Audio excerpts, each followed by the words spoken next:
खुलुमबाय लोगोफोर, दिनै नोंथांमोननि गेजेराव बिश्वजित दैमारि सारनि बागै आरो लोगोसे बड'लेण्ड सोमावसारनायनि बागै आं फंनैसो बाथ्रा बुंनो फैदों लोगोफोर।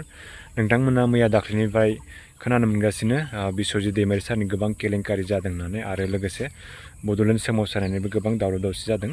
दा नैबे मोननैनि गेजेराव आं गुवारै फोरमायनो थांगासिनो मा जाथाय जागासिनो, मा दावराव दावसि जागासिनो नोंथांमोननि गेजेराव, मा प्रब्लेम जागासिनो नोंथांमोना नैबे भिडिअनि गेजेरजों गुवारै मिथिनो हागोन लोगोफोर।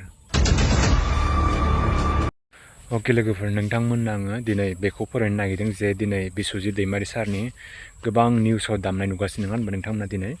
बेजों लोगोसे आं नोंथांमोननो बड'लेण्ड सोमावसारनायनि सायावबो फंनैसो बाथ्रा बुंनो सानदों। नोंथांमोना मैया दाख्लै नुगासिनोमोन जोंहा दावराव देख्रेब सारा लोगोसे गोबां आफादनि ज' नांनानै जोंहा बनसुनिया जोंहा प्रेसिडेन्ट बिथां सारमोनाबो ज' नांनानै बड'लेण्ड सोमावसारनायनि मोनसे प्रेस मिट खालामदोंमोन होनबा। दा बेयो मा रोखोमनि बड'लेण्ड सोमावसारगोन बिथांमोना नोंथांमोननो गुवारै फोरमायगासिनो।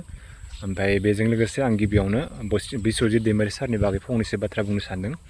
नोंथांमोना नुगासिनो नङा होनबा मैया दाख्लैनिफ्राय जोंहा बिश्वजित दैमारि सारखौ माने बिथाङा जेनेबा मन्त्रि पद बिदोंमोन नङा होनबा। जोंहा बिदोंना मामोन मिथिया, जेनेबा मिथिनाय हिसाबै बिथाङा मन्त्रि पद माने मन्त्रि जानो लुबैदोंमोन। ओमफ्राय बेनि आगोल माने बिथाङा स्पिकार जाबाय नङा होनबा। जेब्ला बिटिआर सरकार दंमोन बै समाव 5 बोसोरनि थाखाय बिथाङा स्पिकार जाबाय। बिथाङा स्पिकार जानो गोसो गैयामोन बेफोरबायदि गोबां बाथ्रा खोनानो मोन्दों। ओमफ्राय नाथाय बिथांखौ जबरदस्ति जोंहा आसामनि CM हिमन्त बिश्व शर्मा बिथाङा स्पिकार बानायदों। बिथाङा स्पिकार जानो गोसो गैयामोनबाबो बिथांखौ होनाय जाबाय। ओमफ्राय बिथाङा गोसो दंमोननो मन्त्रि जानो। ओमफ्राय दा नैबे बोसोराव बिथांखौ बिथाङा लायनो मन्त्रि जानो गोसोमोन। ओमफ्राय मन्त्रि जानायनि आगोल दा नुनो मोनगासिनो बिथाङा जेब्ला स्पिकाराव दंमोन, स्पिकारनि जिहेतु पावार दंमोन बिथाङाव, बेयाव जेब्ला माने आसामनि हाउस सालायगासिनोमोन स्पिकाराव बिथांनि माने गोबां केलेंकारि जादों होननानै दा नुनो मोनगासिनो। ओमफ्राय बिश्वजित दैमारि सारा माने जिहेतु गावनि गोहोआव थानाय समाव जिहेतु साख्रि सोनाय 3 4 बिथांमोनखौबो दिहुनबाय होननानै खोनानो मोन्दों नङा होनबा नोंथांमोना। दा बेफोर मानि थाखाय जानो मोन्दों नोंथांमोना नुनो मोनगासिनो। जोंनि बर' हारिनि सासे माने गोहो थानाय माबाफोरखौ माने बिथाङा आसाम सरकारा नारसिनगासिनो। ओमफ्राय जोंनि जिहेतु गोहोफोरखौ नोंथांमोना साननो हागौ, दा नै UPPLखौ जेरै लासिं सिं खालामबाय, एकदमबारे जिर' पावार खालामनानै जेनेबा फोजोबस्रांनाय प्लेनिं नङा होनबा जोंहा आसाम सरकारा।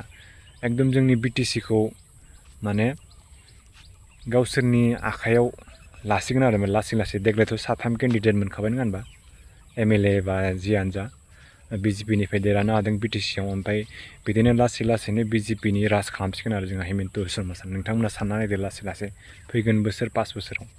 बेजों लोगोसे दा जोंहा दावराव देख्रेब सारमोना मोनसे बिथांमोना फिउचारनि थाखाय सानदों, जिहेतु जोंनि बड'लेण्ड बा बर' हारिफोरा खैफोदाव दंसै होननानै, बेनिखायनो बिथांमोना ज' जानानै दिनै बड'लेण्ड सोमावसारदों। मानो होनबा जोंनि जिहेतु मावनो गोनां दफाफोरा दासिमबो मावफुंजायाखै, गोबां दफाफोर दंबावो।